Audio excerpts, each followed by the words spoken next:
Welcome to Synthaholics. This is your host, David Duncan, and with me is Guy Davis. Hello! Hey, it's been a long time. It really has. It really, really has. It's been well over a year at this point. But yeah, Yeah, welcome. I figured I just scared you off last. Oh, we also took like a 6-month hiatus, and then we got back with a new co-host, and he doesn't know about Star Trek. And speaking of Brian, last episode we told you we'd be covering Sonic 2 this week. Well, Brian is not here, so Sonic 2 we are not doing. We'll probably be doing it next time. Oh, But I didn't know that. Had you seen Sonic 2, Guy? no, I've in fact seen Sonic 2, so I'm kind of glad that we're not talking about it because I don't know. I wouldn't be able to help you. It just works out that way. Yeah, so we'll be getting to Sonic 2 next time when Brian's with us. He was having to go to Florida, but then he didn't go to Florida, but he still is unavailable. So That's complicated. we're doing a first of a new series, I suppose we could call it Fandom Wars. Today our Fandom War is going to be about Star Trek, and maybe in the future we could do a DC versus Marvel or a Star Wars one, because all these fandoms, the more years that go by, the more divisive they seem to get. Right. That's kind of like our thoughts on the topic. So like, whenever we don't have a specific thing, like a season of TV or movie to talk about, we could just like spitball pop culture stuff. And Right. guys, for those of you who are new to the show since episode 301 and don't know who Guy is a big Star Trek fan. He does his own podcast, the Rocky Mountain Geek Tank, and he is an artist. He does his own comics. He did a Star Trek comic for a while, and he's pivoted to his own sci-fi universe. Yeah. When my dad said, "Hey, you can't make any money off of that," I was like, "What do you mean, Dad? I don't want to talk about it." So, but yeah, and I'm out in Denver, Colorado. I guess which is having lovely weather today. Just kind of looking out there and going, "Oh, it's kind of nice out there." So I don't know what's the weather like where you are. I always like to ask these questions when we're all. Well, Yeah. it's cold and cloudy. It was uncomfortably warm to sleep on Tuesday. Now Yeah. it's cold, so you know. I've already put my air Hard. conditioning unit in my window. So, I mean, I'm just. On Tuesday I was fixing to, but it got cold on its own. So that'll be Yep. have to be how it goes soon. So to extend on to this, and for those of you who have not actually been part of the show since I've been on numerous times, I am 2 days younger than Will Wheaton. And so, and like literally. So, I have been a Trekkie since I was, I don't know, 5 years old, 6 years old, something like that. Your birthday's too close to Will Wheaton's. That's why they didn't invite you on Picard season 3. Right. But part of the joke has always been that when Next Gen came out, I was sitting there watching it going, "Hey, wait a minute. I'm 14. Why am I not on the bridge of the Enterprise?" Did you know Will Wheaton's birthday when you were watching Next Gen? No, he was 14 and I was 14. Oh, you knew he was 14. Okay. Yeah, because he said he was 14 in an interview in Starlog or something. There was something along the lines there. Or, well, okay, so my mom was a talent agent. So I think either she told me something, because she could find that information. In the 80s, it was hard to find this information unless you were in the industry. And my mom was in the industry, so wasn't as hard, I guess. I don't know. Yeah. Anyway, I'm a long-lived Trekkie now, and I've been in it since the 70s. And so, yeah, it's one of those things where I kind of have watched all these evolutions. And that brings us to why we're having this discussion today. Oh, yeah. Star Trek is a mess. Right? And I'm sorry, I'm also getting over con crud because I just went to my first convention since COVID started and caught con crud. And it's just a head cold. It luckily wasn't COVID, but I did catch con crud. Can't escape the con crud. Man. And I'm like sitting there going, "That's all right. If I get con crud," no, it's been 2 weeks and I'm still hacking and coughing and I hate head colds, and I hate them. And it just made my sinuses screwed up. And it's because we're no longer spring chickens. Welcome to the podcast. Welcome to the health podcast. Today we're talking. Right, the health podcast. We talk about how we're old and we creaky. I went for my prostate exam yesterday. It was glorious, like Galeron says. No, glory to you. Glory. Oh, prostate. Yeah. Glory to you and your prostate house. So let's talk about this. We're talking about Star Trek is a mess, or at least that's David's stance. My stance is my take I don't on it. think so. Yeah, I actually have counter arguments here that I wish to make. I'll let you go first. Well, okay, like first of all, like just on a purely emotional level, has any one episode of Picard, Discovery, or Lower Decks come remotely close to giving you any kind of feels where you'd like tear up for a character? Because this happens to me regularly on TNG or DS9 or one of the other things, and I feel absolutely nothing watching these episodes from an emotional standpoint, where they've done such a good job writing, making me care about these characters. In Discovery, everyone's crying all the time to make you want to cry. And that's what it seems like to me, but I don't, because I don't care. They haven't written these characters to a point where I even want to care. Well, I love Jet Reno. I love Jet Reno too, but I mean, she's only in like 5 minutes a season, so. Yeah, but I mean, let's see here. So to answer your question, while we're at it, let me explain that I've been doing a TNG rewatch, and I started at episode 1 with my wife, and the only episode we've skipped is Conspiracy because it's too gory for her. Well, that's not an episode that makes me cry, but it's a good episode. It's a really good episode. Well, no, I'm just saying, I'm now thinking, with the pause here is me going, did I care about anybody in first and second season? Because like now on the rewatch, I'm actually kind of liking Pulaski, and I absolutely despised her in 1988. And I really haven't watched first and second season probably since the 90s, give or take. You know what I mean? So, because it was so horrible. It was terrible. It was the worst thing ever. It was just terrible. The first 2 seasons of pretty much all Star Trek are terrible. Next Gen, rough. DS9, Voyager, they're all bad. I mean, except for Enterprise. Enterprise only had 4 seasons. Warmed up at second season. Yeah, you're right. Because we had Carbon Creek and certain episodes like that were pretty decent. And season 1 wasn't even that bad compared to Next Gen or DS9. Yeah, actually, or Voyager. I mean, but I'm sitting here thinking, okay, so how many episodes in before I started to actually genuinely care? And I'm going to have to say it was probably Best of Both Worlds.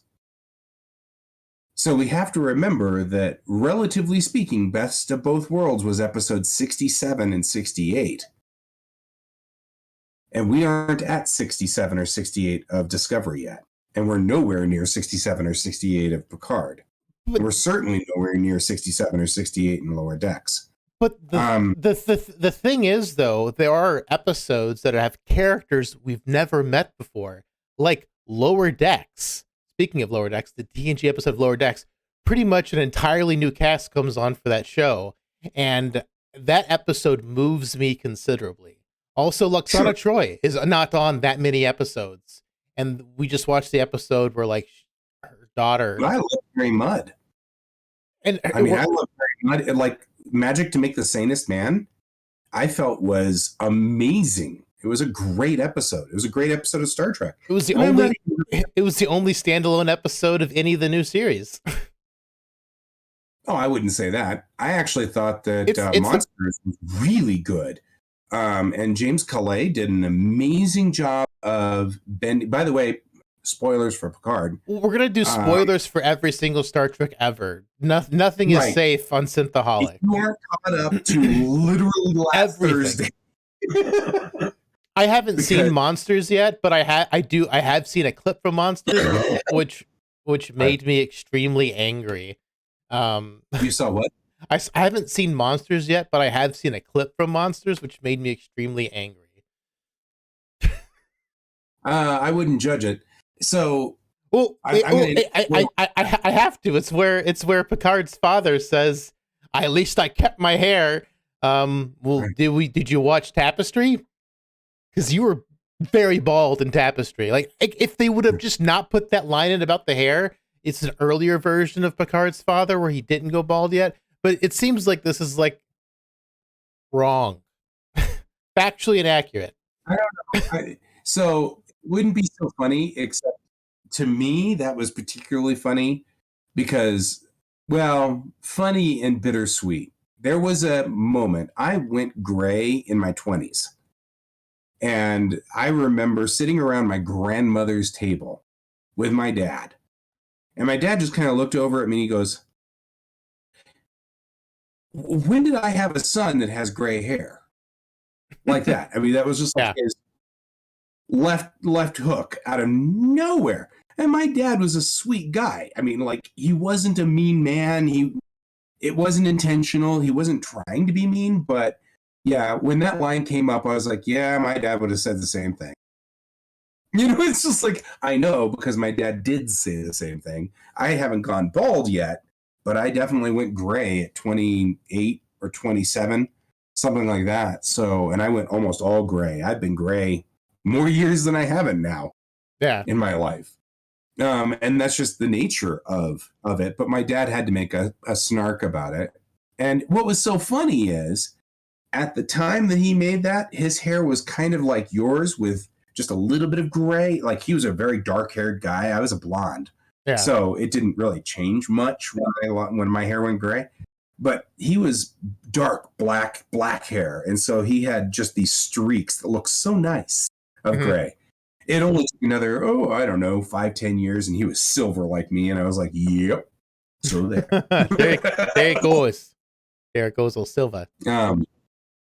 So I don't know. I mean, I guess that one didn't bother me, but only because my dad legitimately said something extraordinarily similar to me. Well, it's not that he said that. It's the fact that we know he doesn't keep his hair until he dies.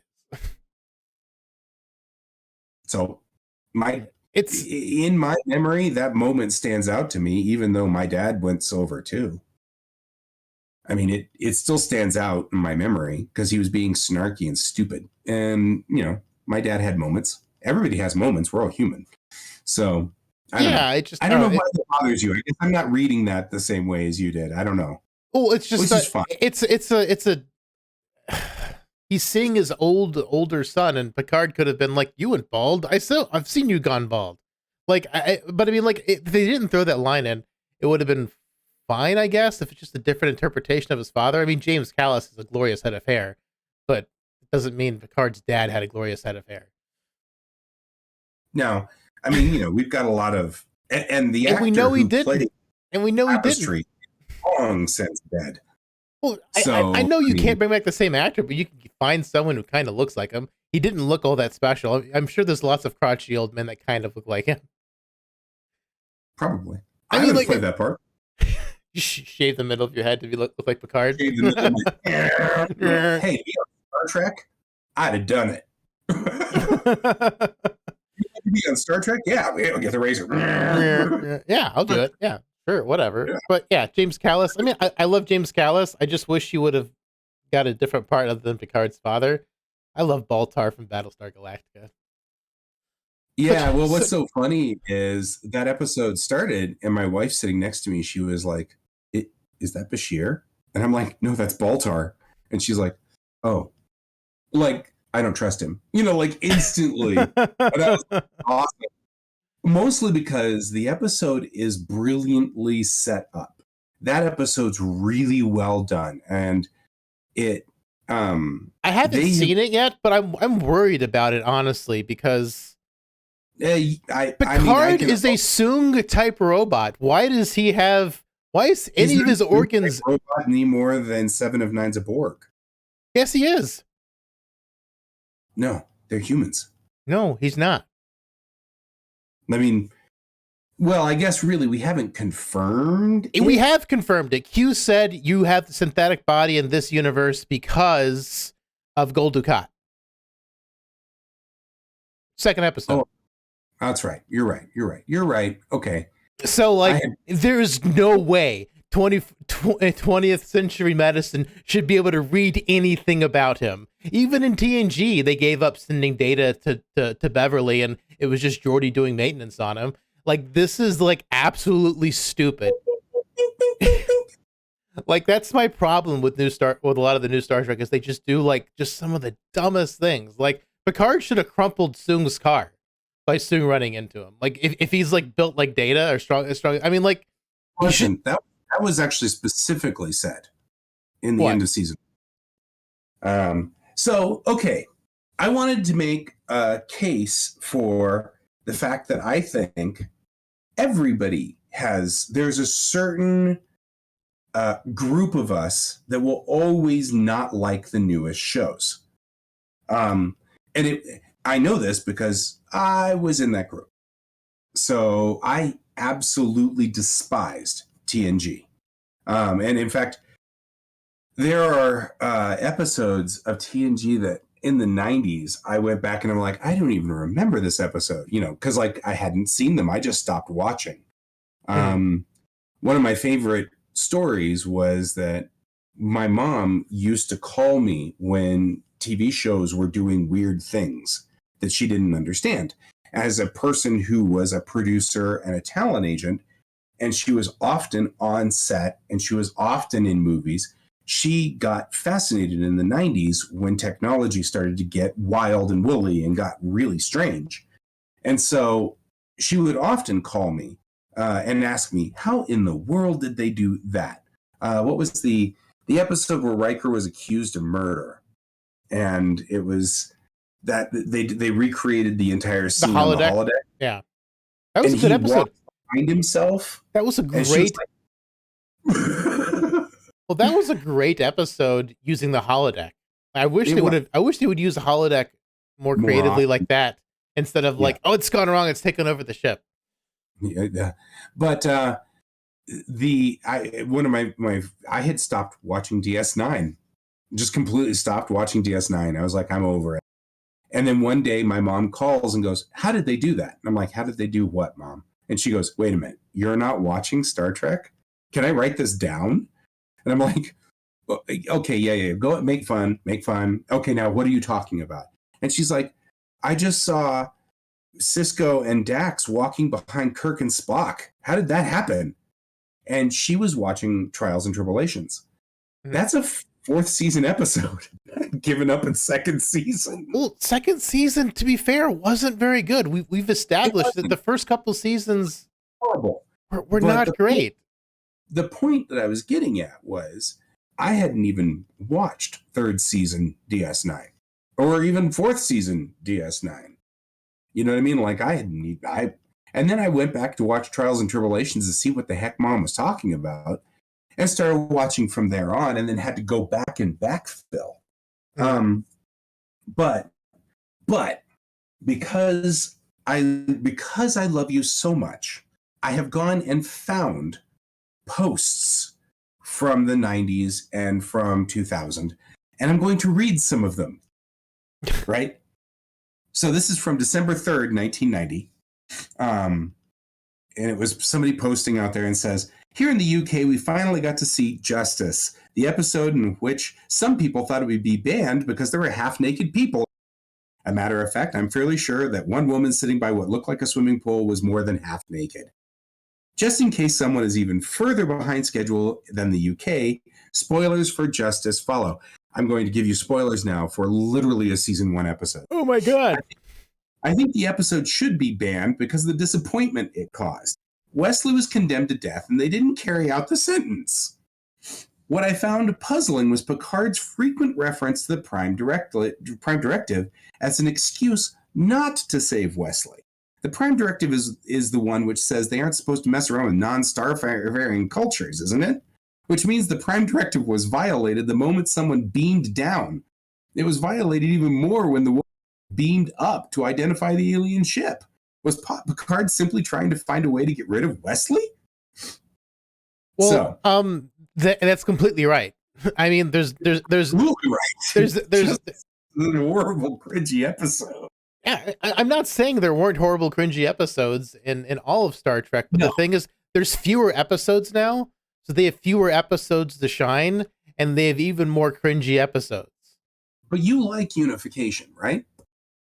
Yeah, Unification 1 and 2? Sure. For the most part, Unification, this is 1991, Unification was just plain cheese. I mean, TNG writers had an opportunity to make really impressive shows using the Spock crossover. One would think that some kind of extra effort would be made to make sure that these shows were really good.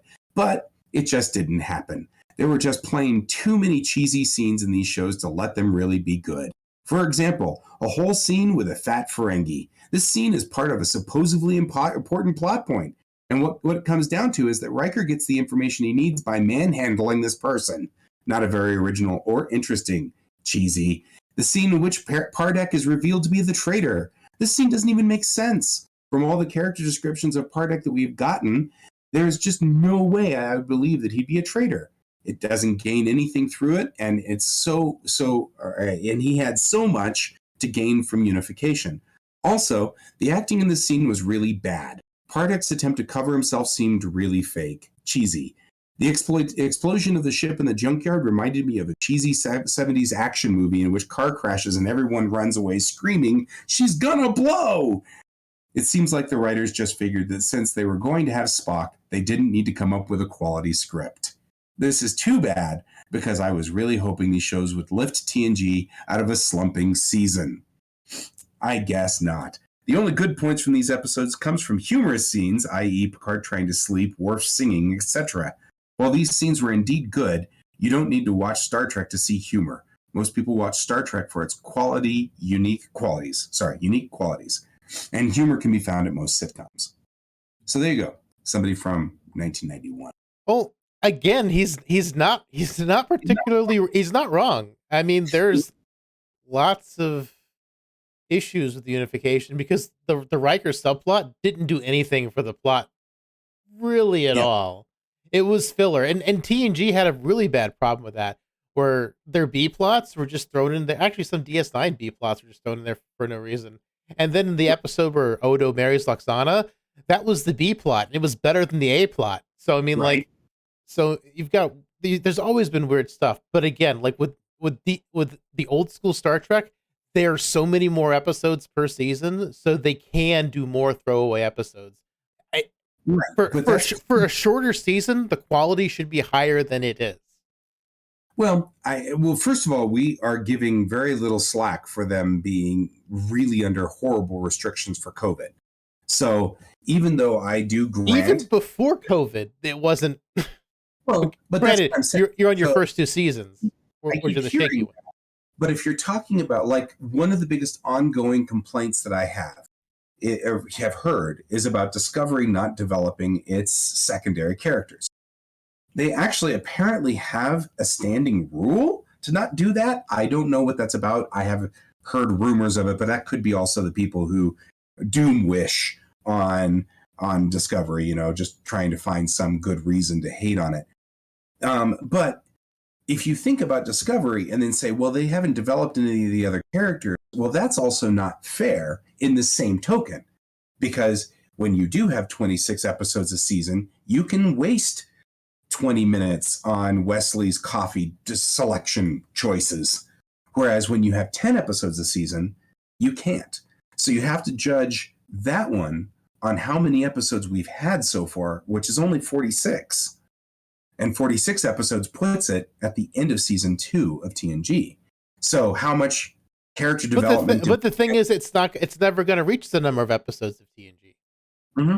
With short seasons, it will never get there. So you're saying we're going to have a whole run of a show where only the last episode is good, and it won't be, because that's the Discovery's problem. had a notorious problem ending its seasons. Their last episodes have always been atrociously bad, even for them. Uh-oh, you're going down again. No. Watch the helicopter blade. Watch the helicopter blade. Is it moving? It does stutter sometimes. Yeah. So I missed part of what you were saying there because you Oh, stuttered. So so what I was saying, I was just saying, like, I was like, is the last episode going to be the only good? Is the series finale going to be the only good episode? Because by the time they finally gotten caught up to TNG numbers, where TNG got good, that's going to be about when the show's over, and that can't even be, because Discovery has been notoriously bad. And Picard too. The first season of Picard's last episode was also atrocious. They've been and really, really bad. but I'm trying to make a case here that we as Trekkies judge things based on a preconceived notion. So, for example, the reason I hated TNG was because it wasn't TOS. I remember specifically calling the Enterprise D a duck I mean, because it looked like a duck. a lot of people were like that back in the day. I don't dislike Discovery because it's not something else. I dislike it on its own merits. But that's what I'm saying. I didn't say that in 1987. But you thought I said, right. But I mean, looking back on it now with 40 years of experience, Yeah. I realized that's what I was doing. Back then, no, the writing was terrible. The sets were terrible. The uniforms were terrible. You know what I mean? Like, for me, I was saying literally the same things that people are saying today about Discovery and Picard. Mm-hmm. To boot, as an experiment, I intentionally decided at the Kelvin movies that I wasn't, because I actually kind of got mad.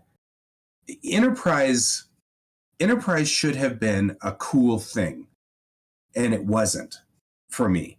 I actually felt like I cheated myself out of Enterprise, because I got bitter and angry because they had built already sort of what had occurred between, first contact-ish, give or take, and today, the 23rd century or 22nd century. And Enterprise came into the middle of that and said, yeah, no, whatever, no Romulan work, come on, even though that's canonical. And, oh, yeah, whatever, ships can go warp 5, yeah, whatever, you know what I mean? Like, all the stuff that we kind of alluded to in TOS, they just threw out.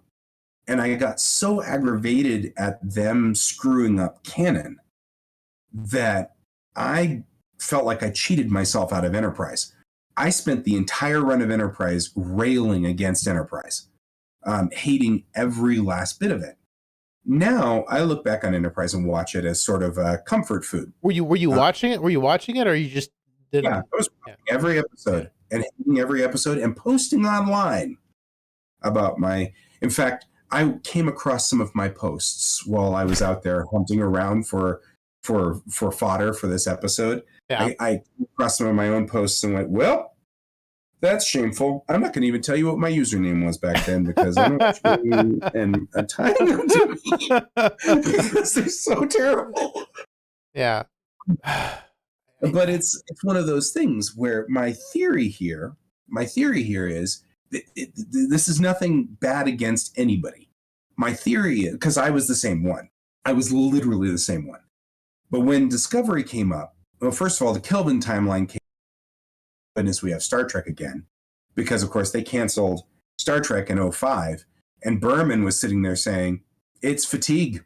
You guys are obviously tired of this series, and you're tired of this franchise, and so we're done. We're out. And I was like, yeah, wait a minute. What did I just do? You know what I mean? Like, so then after 2005, I'm like sitting there going, well, we killed Star Trek. Good job, us. And then Bad Robot came along and said, we're going to pick up Star Trek. And we already started with J.J. Abrams doesn't like Star Trek. He's never watched Star Trek. He hates it. And I'm like, oh, God. Because I'm sitting there going, this isn't going to be good. This is not going to be good. And I said, well, I could rail against this, or I could legitimately say, I'm going to take a deep breath and go in this with as open an attitude as I can, knowing that it probably will not be my favorite Star Trek, and that's okay. That's okay. we have Star Trek again, and now I've Mhm. seen what it's like to not have Star Trek. And I mean, really, if you think about it, from 1987, when I was 14 years old, until 2005, when I was past 30, Yeah. I had Star Trek every week, or most every week. You know what I mean? Like, it was a Yeah. Star Trek series in operation. I was going to conventions, which, by the way, the local Denver convention is finally closing its doors this year, which is really sad. The one that actually got me into conventions. I was going to conventions. We were talking about new episodes. When I literally watched the birth of the internet as the World Wide Web Yeah. by being with the other Trekkies, talking to them about this week's episode. I mean, literally was there for talking about Star Trek with the other Trekkies. Yeah. So to watch it go away in 2005 was heart-wrenching. I was like, it was a gap. It was an empty spot. There was nothing there anymore. And that was horrible. And so when 2009 came around, I was like, okay, I'm going to watch this, and I'm going to try desperately not to get mad at which was so funny, because I remember saying, I'm not going to get mad about the Klingons, because we were so mad at the Klingons in Star Trek 1, because they changed the Klingons and screwed them up in Star Trek 1. And we were even madder about the TNG version, because they took what were kind of like noble, kind of imperialistic bad guys and turned them into smelly barbarians. Dummies. Yeah, dumb, smelly barbarians. And so we hated the Klingons from TNG, which is so funny, because everybody's like, why can't we have Klingons like we did in TNG?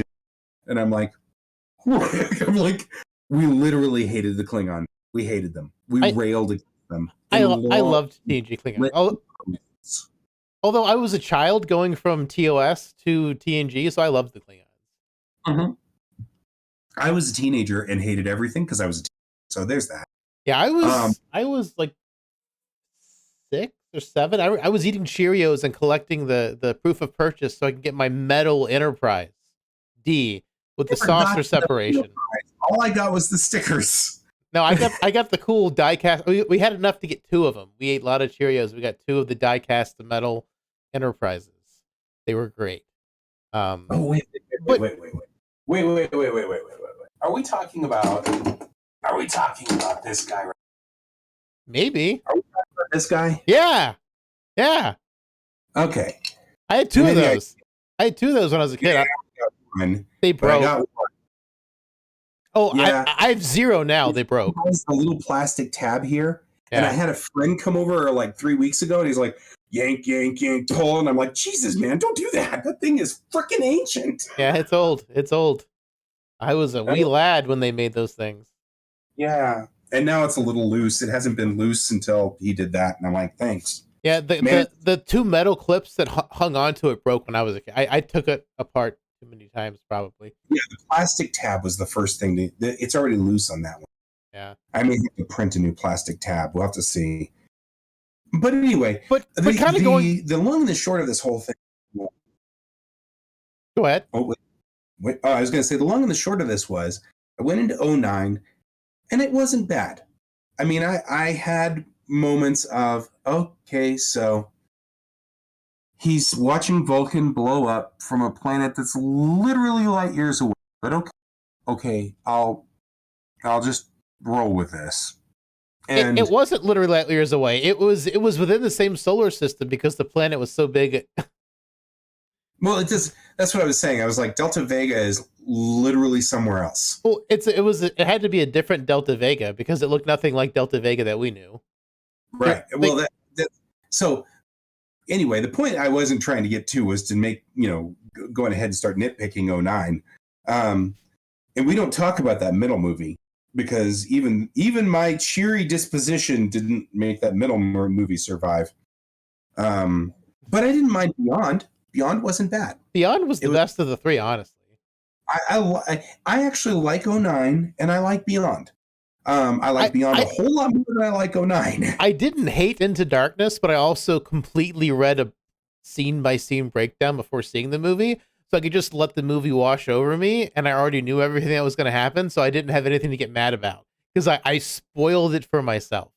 And That you know, probably would that's save me a lot, I think, that's because called I was on a forum with Bob Orkey, and he was swearing up and down they were not bringing back Khan.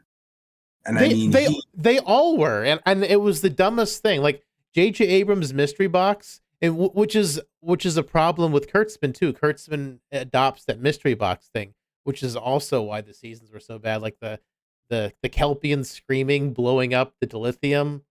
Like, come on. Like it was like that was the whole mystery box thing. There were so many in canon things they could have used as the burn, but no, they had to do this thing out of left field for whatever reason. I don't know. I mean, honestly, when they do canonical things, people start to get upset about it too. So I don't know. I mean, like Picard, the Omega particle was stupid in Voyager, but I would have preferred the burn be up to the Omega particle because at least there's some kind of, it was a dumb reason, but it's not as dumb as Kelpian screaming.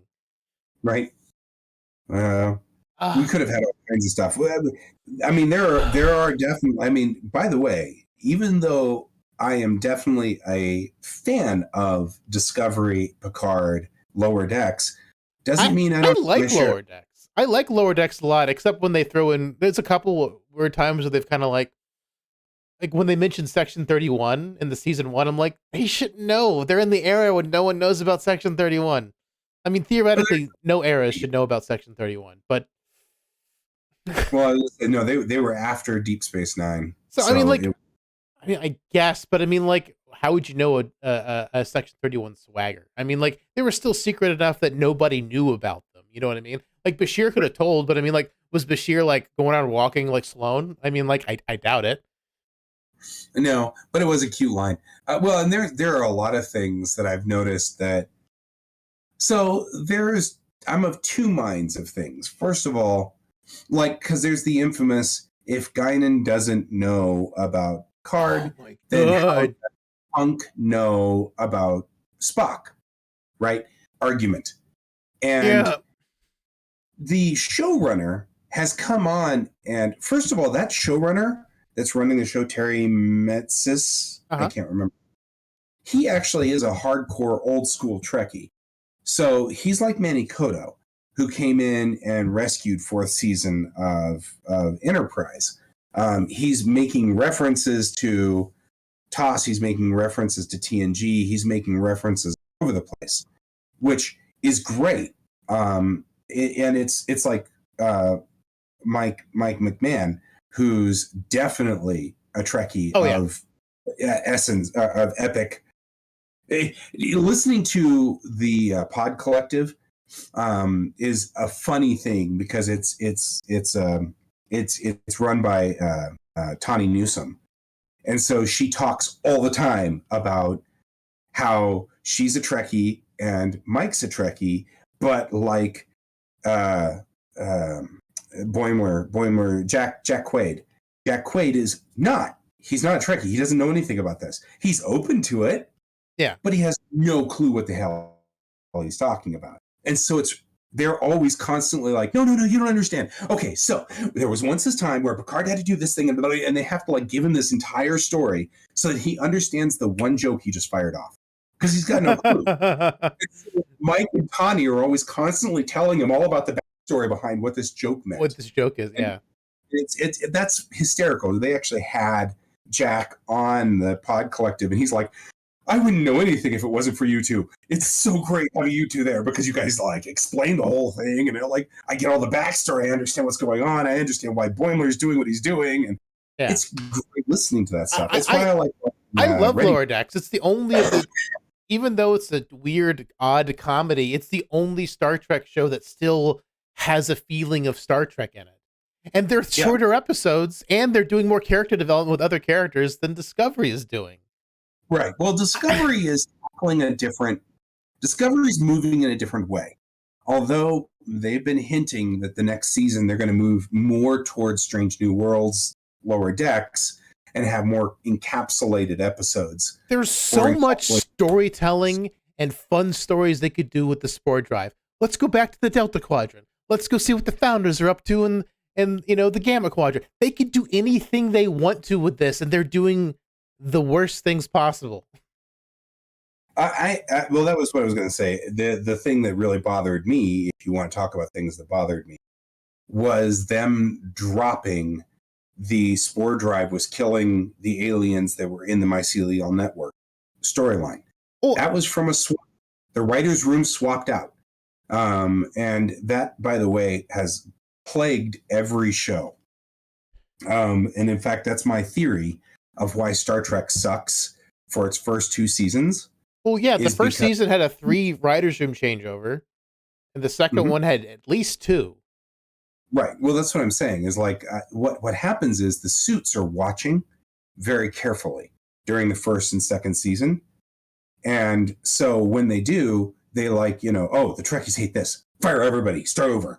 Oh, the Trekkies hate it. Fire everybody. Start over. You know what I mean? Like they do that. They did that in TNG. If you, I mean, especially if you watch that weird documentary that Bill Shatner made, whatever, Chaos in the Bridge. No, the Chaos in the Bridge one. Oh, yeah, I've seen that one too. Yeah. Yeah, well, like all the weird machinations that were going on, but the writer's room kept getting wiped out. Which is why DS9 was the best, because as soon as Voyager came on, the suits turned their heads away. Just ignored the hell out of them. Watching What We Left Behind, that was so awesome watching Ira Bear. He's like, no, they just ignored us. And it was great. We could do anything we wanted. And I was like, yeah. And it was the best. It was the best because they did great things.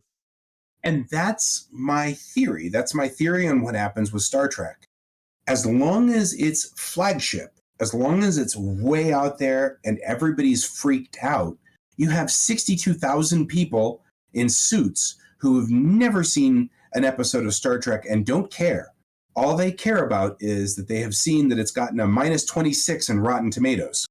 And therefore, everybody gets fired, everybody gets replaced, and the new team comes in and they're like, do it better or you'll be fired too. And they're like, oh crap, well, we better not do whatever it was that they were doing. So Discovery like changes pathways like all over the place because of that.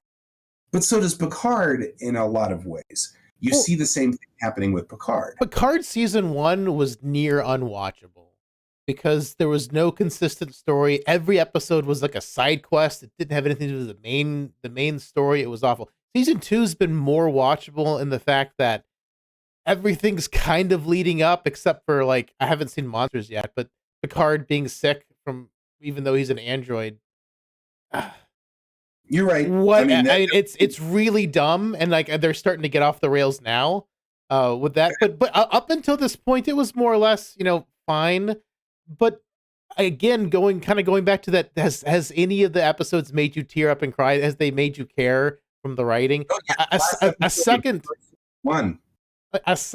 question onto that is like the copy paste spaceships, which definitely made me cry before a different. Yeah, that made me cry. Yeah, that was really annoying. But I hate that ship. I'm writing that ship off forever. I hate that one. I won't even get Eagle Moss. It's just it's so bad. Well, which one are you gonna get? There was like 16 variations where they took off like impulse engines and put them on in different places just to make them look a little bit different, kind of. But it was the same ship. Some of them didn't even have registries.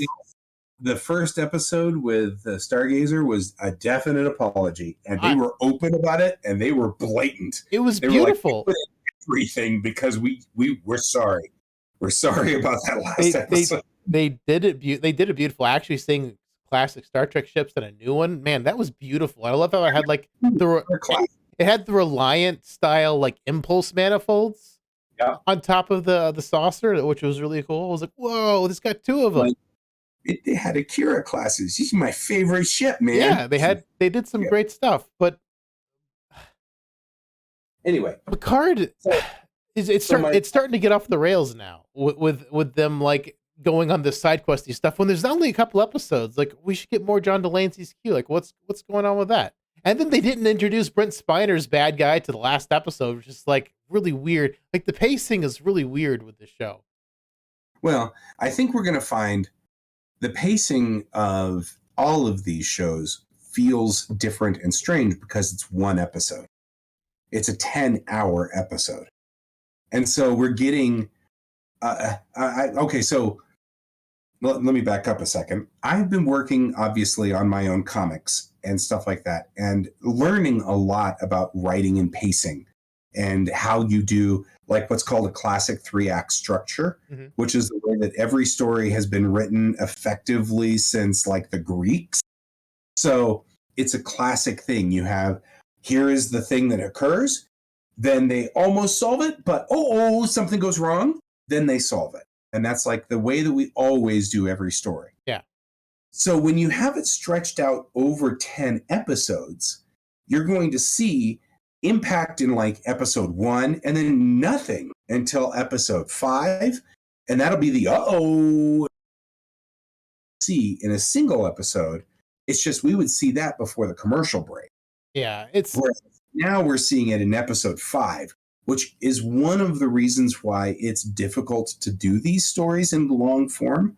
But DS9 did it so well. DS9 told episodic episodes that were still strongly attached to the main story, and they did it nearly flawlessly. I mean, there were some missteps. There were some bad episodes. I have a theory about that one too. Somewhere since the 90s, people have derided the A-B plot thing. And so we've kind of, as a writing format, been trying to move away from A-B plots and move back to just an A plot, which is more like it was in the 50s. I think that's a mistake, personally. But that's a writing style choice. But the thing is, the B plot, if they had B plots in Discovery, they could get us more of the side characters. That's exactly what I'm saying is that's how DS9 was better at the long arcs. Well, because the long arc is the A plot, and then the B plot would have its 3 bumps, just like a normal thing. Yeah. And then the A plot would start its launch, and it would go 2 episodes down before you hit the moment. But by then, you've gone through 5 episodes of B plot going all the way through. Yeah, they did a really good job with that in DS. It's sort of cliche to do an A-B plot. The writers today are eschewing that, and they're trying to move away from it, which means that they're having a hard time fitting what would be a classic Star Trek story arc back in, which is one of the reasons why they're saying they're going to do Strange New Worlds in close episode chops so that they can do the 3 arc bump in an episode and hold it. I mean, I hope so. That's stylistic. And I think that that's also kind of like, what was it somebody had said? Because like I'm reading through all of, I've got down here on my monitor, I've got all of these old posts, which are hysterical to read now. Yeah. But a lot of the complaints that are coming in are, everybody here is too weird, or they're all too emotional, or you know what I mean? Like, it's so strange. They are really emotional. The Discovery is the most unprofessional crew in Starfleet history. Like, Spock's like, "Don't hug me in front of the Klingons, Kirk." Like, I mean, right. Star Trek V was bad, but at least they had professionalism in acting like officers. The point that I'm trying to get at, David, is these are people bitching about TNG. They're bitching about Voyager. They're bitching about Deep Space Nine. They're bitching about Enterprise. These aren't Discovery people here. I intentionally gone back and picked posts from the Berman era. But that's bizarre that they're even considering that. Well, that's what I'm saying. What I'm trying to kind of get at is, I think every era we break barriers, and we're okay as long as we were in that era. But then the next era starts pushing barriers, and you're like, no, wait a minute. Because compared to, like, my grandparents just found modern TV to be completely unwatchable in the 80s. Everybody was just too into emotions and, like, feelings and crap. And I remember them saying that. And I'm like, what? But then you go look at 1950s movies and 1940s movies, and everybody's like, I am Robot.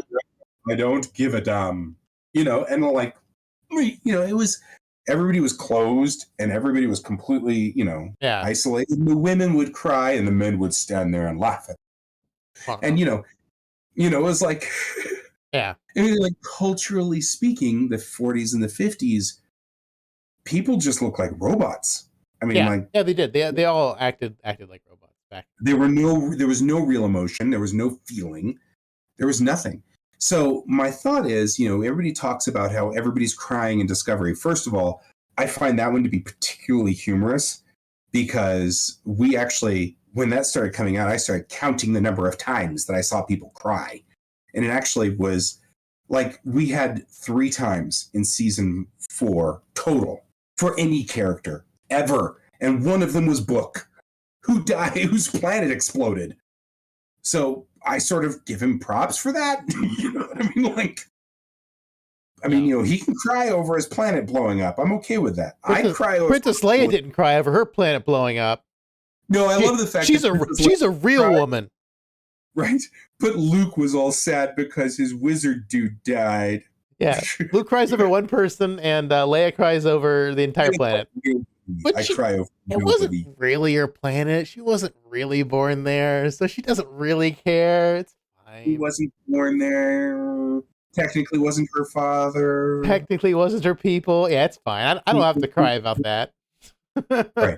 So, but the point I'm kind of getting at is that's a great example right there from an 80s point of view.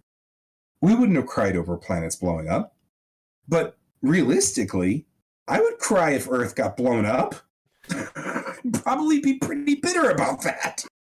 Yeah. Especially if my mom and dad were still down there somewhere. Or my sister, or my best friend. You know what I mean? Like, well, that sucked. I'd be pretty bitter. I'd be bitter because I lost you, and we are only we've only known each other for a couple of years. Internet and I'd be pals. That. Yeah, for sure. I'm the same way. But so it's kind of one of those things that it's like, I think what has happened is, in the 80s culture, you're right. Princess Leia didn't so much as shed a tear over losing Alderaan. She was mad. She wanted to kick Darth Vader's butt, and we all thought that was pretty sexy and cool. That was the era that they were pushing. They were trying to show us that women actually could be normal people, because that was a big deal because the 70s, prior to the 70s, women weren't normal people. They were second, and stuff like that. Yeah. Well, and now they're trying to get us back to an even keel because they brought out then Janeway. And Janeway wouldn't cry if you killed her own child in front of her face. And her dog. And her dog. She wouldn't cry. And that, of course, is not even remotely realistic either. That's just as dysfunctional. Janeway was a weird robot. Right. But they did it because our generation, they put out these strong women, but then they overcompensated. They pushed too hard. They made it so that the women couldn't be real. They couldn't be real people. They couldn't actually be accessible. If you were in command, you couldn't be, that was inappropriate for you to be crying or upset around anything, and it's like, well, yeah, but that also made her a weird robot. Yeah. It just made her strange. Well, it made 7 of 9 a much better character because she actually was a weird robot. Yeah, and she was trying to come to grips with humanity, and that was great. I love 7 in Voyager. Not sure how I feel about her, and I like her, and I like her now too. In Picard, I just feel really bad. I just feel really bad for her because she's been shoehorned into a relationship that had zero buildup twice now. Chakotay outright hated her guts, and they made them a couple on a Robert Beltran behind the scenes dare, whatever. And then Raffi and her don't exchange any sentences except for Raffi handcuffs her before the heist when they go down dressed up as weird people to the planet where Quark has a spinoff bar at. I'm not even. That's the only time they interact in the entire series, and then they're a couple. Why you keep ruining her that way? I can't even argue with that one. I feel like the poor 7 has gotten. She just gets hitched. She should have been hooked up with the Doctor. She should have been She hooked should. up with the doctor, and Raffi would have been fine had they shared any moments together in the entire season. I mean, like it was absolutely nothing, and then they're a couple. Like it made Which no I sense. well, and watching behind the scenes stuff and things like that, I think a lot of that was more of the actors on set kind of leading that way, because like that was a decision between Michelle Hurd and Jerry Ryan. Yeah. That occurred somewhere along the line, which was great because unlike Voyager, at least Jerry Ryan had agency in it. Even if Seven didn't, Sure. Jerry Ryan had agency in it. Yeah. Because neither Seven nor Jerry got any kind of agency with Chakotay. Yeah. So I completely agree. Yeah, and the thing is, we got interrupted by an internet hiccup earlier when we were talking about Guinan, but I kind of wanted to bring this back and then have one other point before we close up for the day. But the Guinan not recognizing Picard thing, like, do they not understand how time travel works? Oh no, actually, Terry was specifically referring to yesterday's Enterprise, at which time Guinan. What he was saying was, if Guinan wasn't so caught up in herself, she'd be able to sense that something was wrong. But she's caught up in herself right now. This is the thing that she was referring to in Rascals. Sure. When she said she had a really bad time, and it was a really horrible time, and a nice bald guy pulled her out of it. This is what she's referring to in Rascals. When she talked about that era, she's talking about this. She's so caught up in herself, she can't see that the timeline's changed. But the thing is, in Enterprise C, or during when the Enterprise C came through, she could sense it.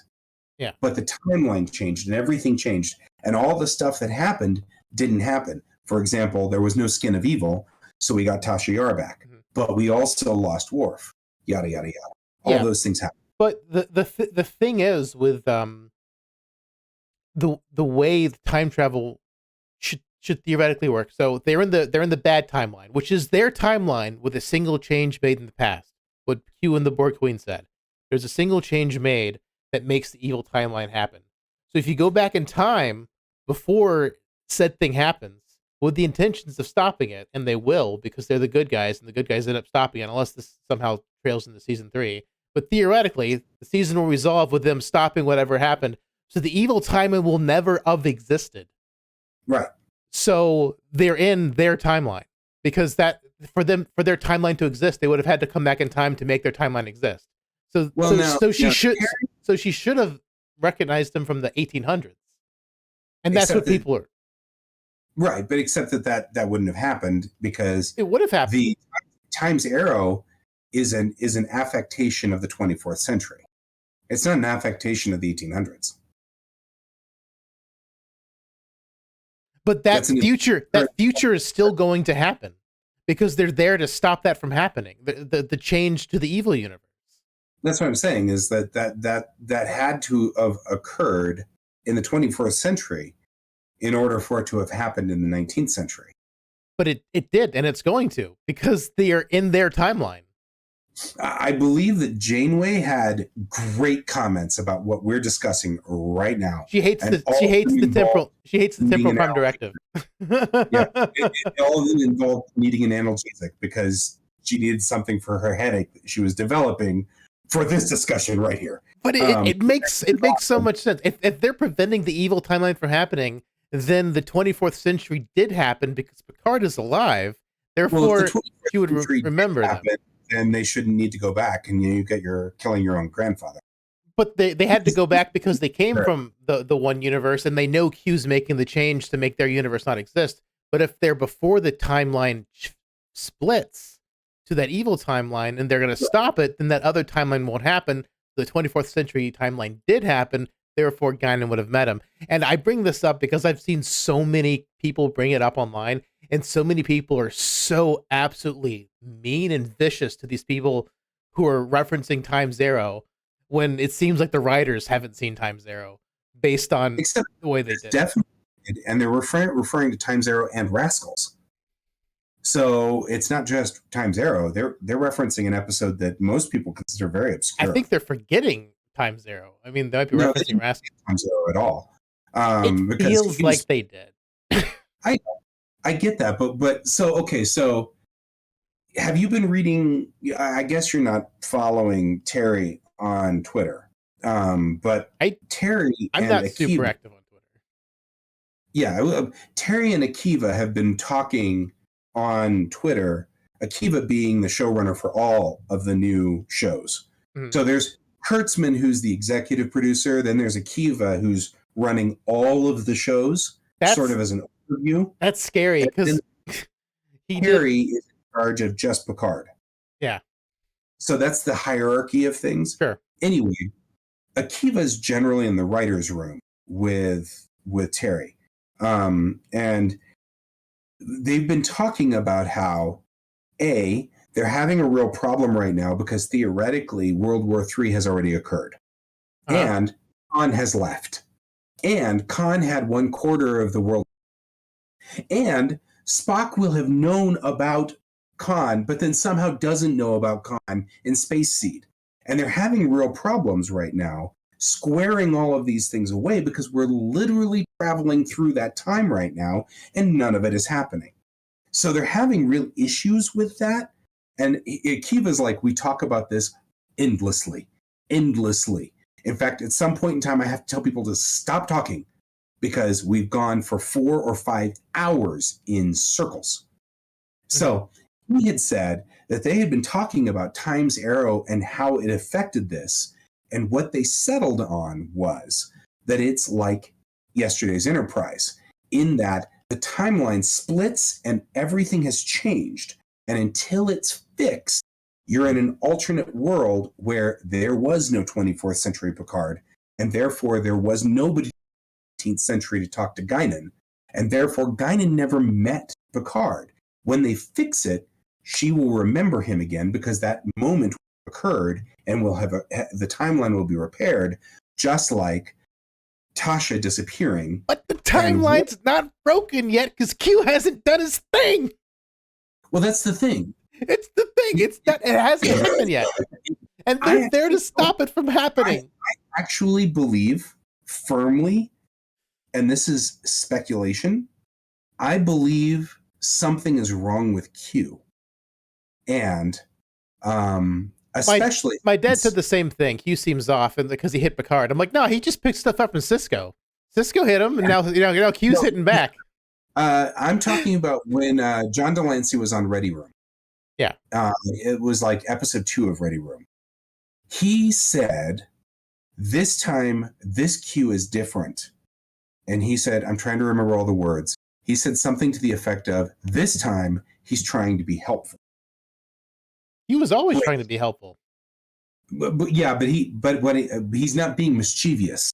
He said, that's the reason why I'm not tolerant of Picard. That's why I'm not putting up with Picard being obstinate. I don't have time. And he was saying that. That's what he said. He said getting into this Q was different because he doesn't have time. He's running out of time. And guessing that means Q's dying. I don't know if Q's dying. I don't know. So I'm about to give you a spoiler. I'm sorry, David, but Monsters had a very important key scene, which was vital. Okay. And that is Guinan summoned Q and failed. Yeah, he was doing the summoning. She summoned Q. Why was she summoning Q when she did this in TNG? She was trying to get rid of him. Is that an anti-summon? Watch the episode. It doesn't involve her doing the hand thing. The hand thing is her sensing Q. That's her sensing a Q or warding a Q. I don't know. That's between the two actors because Whoopi and Igoye, they talked to each other, and I don't know. Anyway, the long and the short of it is, she said, quote, this is how you summon a Q. And not only did John Delancey not show up, but no other Q showed up. So I'm guessing the Qs are dying. I mean, if Q's off, something has happened to the Q continuum, and that's part of I think what's happening here is something weird has gone on with the Q continuum in general. We saw Q and nothing happened. Nothing happened. Yeah. So Q's sputtered out somewhere along the line.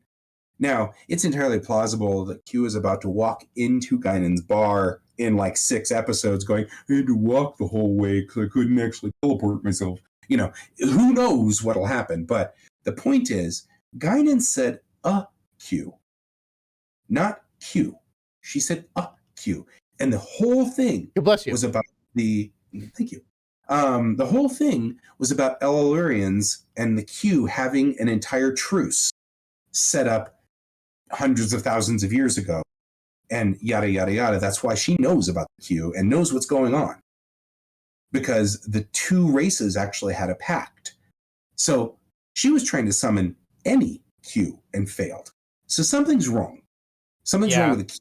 I mean, I'm guessing they're killing them because they had that line in Discovery about they haven't heard from the Q continuum in 600 years or whatever. So it's like, something's going down. They're going to kill the Q. They're killing all my favorite things. Whatever's happening. But my point is that I don't think that the incidents that Q is tinkering with, I don't think either he's just fishing and trying to figure out how to fix it, and he thinks that Rene Picard's part of it, or Rene Picard is part of the reason why the Q continuum is wiped out, or the Q and the Q continuum being wiped out is why the Federation got screwed up. You know what I mean? Like, I think that there's a chain reaction going on here, and I have a feeling that what Q is trying to do is actually what needs to happen to make the timeline fix. Well, I mean, I guess we'll see. I hope it'll go through that. And just one last thing I wanted to talk about before we head out is it's kind of in tandem with that first thing I brought up at the very beginning. Is, has any episode made you cry? From like the emotional storytelling, and you said no, it's just the ships, right? Oh well, no, I did say the last episode did. Oh, Monsters, the one I haven't seen. Okay, so no.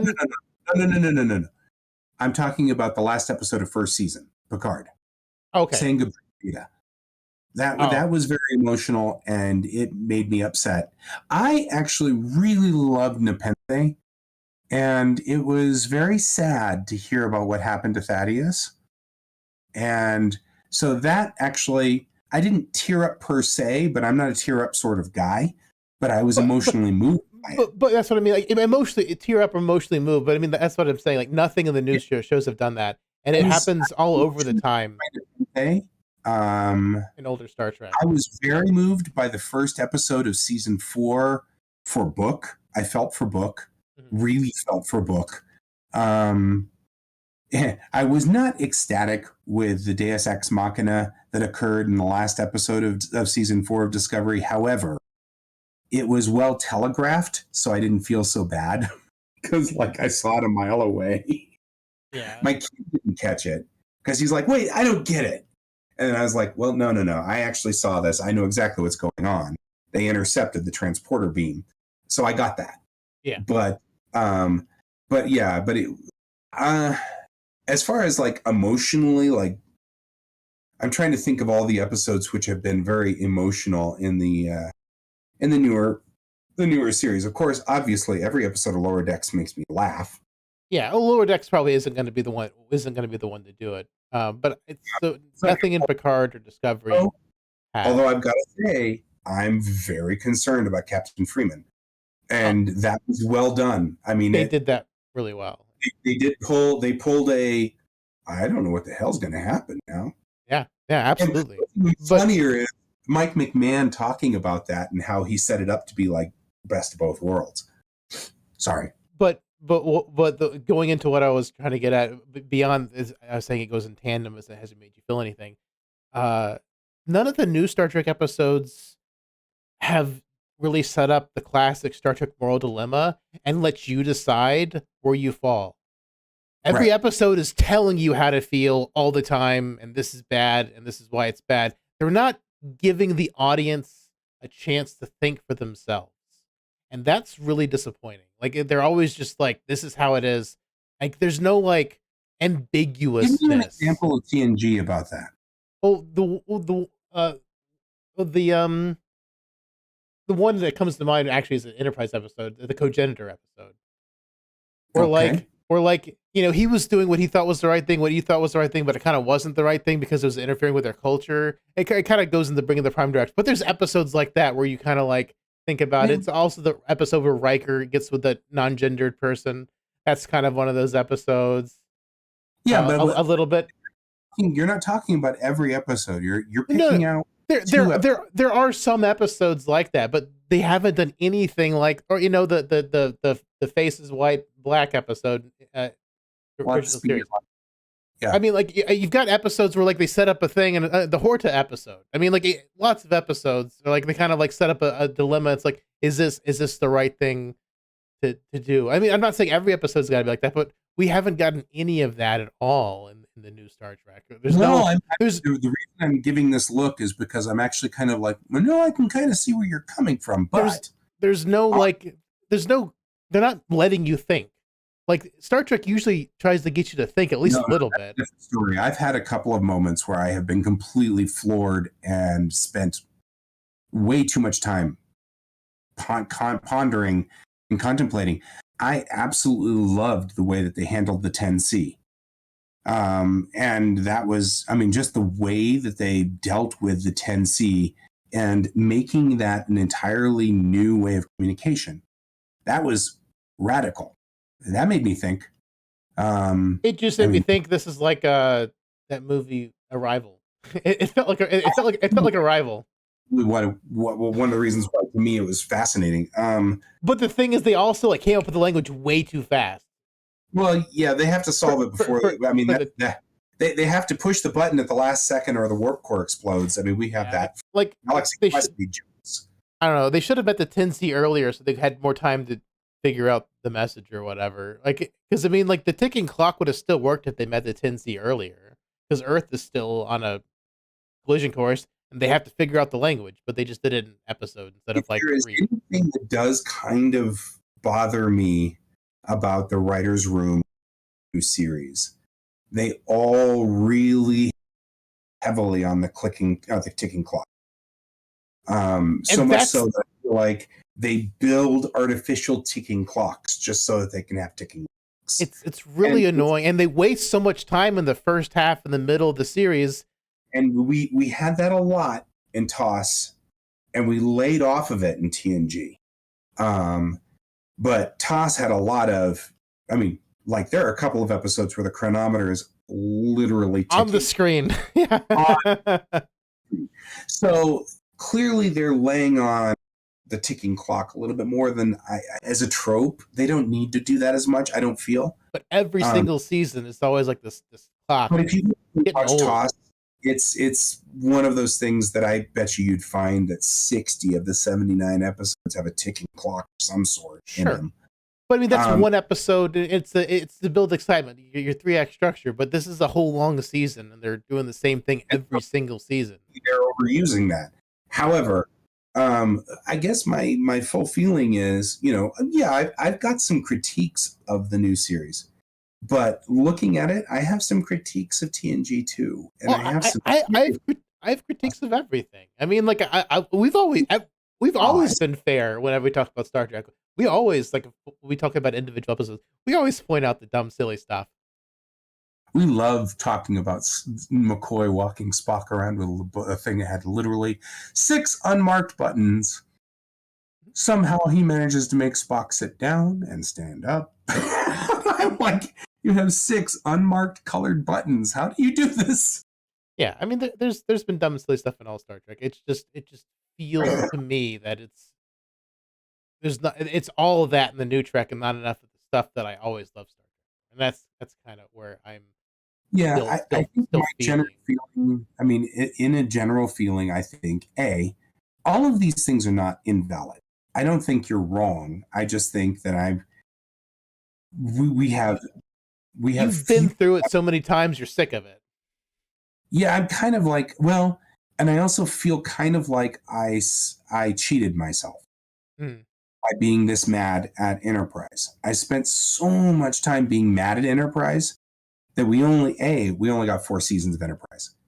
And now talking to Doug Drexler and stuff like that, where they were going to go with season 5 and 6 now that Manny Koto was in charge. It's gonna be And so finally good. get Romulan War, Shran is a Romulan War, regular. Ah. the Federation arcs. Mhm. Those were so great. Under Manny Koto, they had to get Berman and Pillar out of there, and they had to put Manny Koto in. When they put Manny Koto in, they were already canceled. Yeah. We'd already burned it to the ground. And we were happy that we burned it to the ground. I wasn't. I loved Enterprise. I know, but I mean, like, I was part of the anti-Berman crew. I didn't like Berman Trek. And I had to be pulled kicking and screaming into each season, each series. I didn't like Voyager for the first 2 seasons. You know, like, I was super critical of everything. And the point I'm kind of getting at is I'm trying not to be that way with the Kurtzman Trek, because it's better to have Trek. I mean, At this point, I kind of wish it would go away until it's not Kurtzman anymore. That's exactly what I felt about Enterprise. And if you Yeah. had believed me and listened to me, well, you did. I mean, the world did. They canceled Enterprise because we were so loud. They canceled it. Yeah. So the whole point is, now when I watch Enterprise, it's good. I like it. And even rewatching season 1 and 2 of Next Gen, which I remember being atrocious, the episodes range from nah to ooh, yeah, let's not talk about that one. But Yeah. there's like 4, really. Technically, you mean Naked Now, Code of Honor, Justice. Those episodes probably could just go into a vault and never come out ever again. But the rest of the episodes, The Big Goodbye, Elementary Dear Data, those things aren't really bad. And I remember them being horrible, but they're not really that bad. Even 1100101, that one's not so bad either. You know what I mean? Like It's that. an okay episode, but the problem is with these episodes, the problem with Discovery and Picard is now is that you've said they're just one long episode, and Right. they're not going to be Episode. they're not going to be Just, nearly as rewatchable as old Star Trek, and that is that's going to be a big problem. that is something I've been kind of pondering as somebody who intends to have all of these things as MP4s on some iPad thing when I'm old and gray that just sits there and plays randomly episodes from random episodes of Star Trek.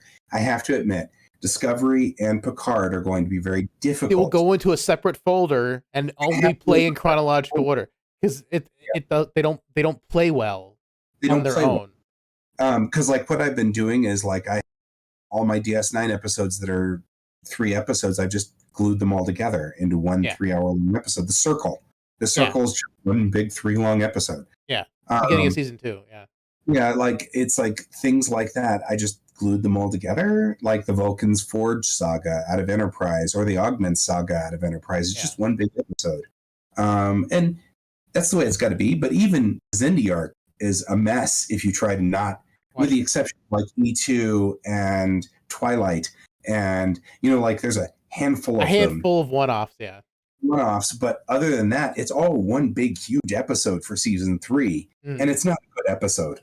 Even with my tolerance of Enterprise, I still find season 3 to be just heavy-handed. It's all, did we mention 9/11? Let's mention 9/11. It's beating you over the head for like zillion episodes. They could have handled that in half the season and another arc in the other half of the season. They could have done that so much better. But yeah, everything's hindsight 2020. But thanks for coming on, guy. It was fun kind of catching up. Some general Star Trek. I dominated again. I feel like I keep dominating every time I get I'm glad I didn't have to rewatch season 4 of Discovery because it was tough. And we did a more broad topic. Like honestly, I almost turned off season 4 in the first 15 minutes because the talk with the butterfly people made me so angry. I was like, oh my god, this is the dumbest conversation I've ever seen in my life. It was dumb, but I liked the lamp shading, so it was pretty funny. Like I almost turned it off because I didn't start watching Discovery season 4 until it was over. Because that's fair. Season 3 was so bad, I was like, I'm gonna wait till it's over and watch it in as little time as possible. I don't want to think about it in between episodes. I don't want to be angry. And in the first 15 minutes, I was like, oh my god, I want to turn this off and throw my iPad at the wall. The only thing I will say is the one lesson I have learned is there's objective and there's subjective. Hmm. Subjective opinions and objective opinions. Objectively, I think we can agree that there are some problems right now with the evolution of writing in television that is making these long arcs a across the little across and the rough. board. Yeah. Yeah, a little rough because they're trying to get rid of tropes and at the same time they're having a hard time dealing with it. Understandable. That's an objective opinion. Both you and I are in agreement that something feels a little weird 10 episode arcs that's a little rough to get through. Subjective is that the writing is bad. That's a subjective opinion because I actually don't feel like the writing's any worse or better than it was in general. I judge the writing by how many times does my Alexa light up when people say computer. Almost never in Discovery do they ever talk to the computer. That's Yes. that's my Discovery's the worst written show because they never say computer. But there you go. Alexa over here is lighting up every time you say it. It's even funnier. Well, that's the thing. That's the thing. Like, I mean, I have to mute it when I watch Next Gen. Actually, Picard, they've said computer a bunch because Picard's better because they talk to the computer. But Right, but Discovery, they never talk to the computer. hair rule. You have the computer rule. The hair rule. When everybody gets hair, the beard comes in. We're good. All right. Well, thanks so much for coming on, guy. It was fun. I really love being here with you. Sorry, David. I keep dominating. That's fine. That's how it goes. But yeah, I mean, we can always do a Trek Wars Part 2 when Brian's gone because we never really got into like specifically Alex Kurtzman over anything else. I was talking more broad feelings of Star Trek. Like, did they make you feel anything? Kurtzman versus Berman analysis. I think that would be a fascinating analysis. Yeah, we could do maybe Kurtzman versus Yeah, I think that'd be awesome. So absolutely. Well, again, thank you everyone for listening. Hope you guys have a good time. Tell them where they can find you, guy, real quick. You can find me pretty much everywhere at GS Davis Art. I'm doing a Star Trek like comic now, which took my Star Trek fan comic characters and I moved them over to a universe that I spent COVID building. So it allowed me to put in things like mecha. It's built out of COVID? It's built out of COVID, concentrated molecular COVID. Anyway, you can find me at GS Davis Art. You can also find me on Rocky Mountain Geek Tank, and that's pretty much everywhere too. We are a geek podcast that goes to all the conventions and stuff like that. And I've interviewed Terry Farrell and Renee Auberjonois and stuff like that. It's kind of cool. So there you go. All right. Well, thanks everyone. You have a good one, and thanks again, guy. No problem. Live long and prosper, one and all.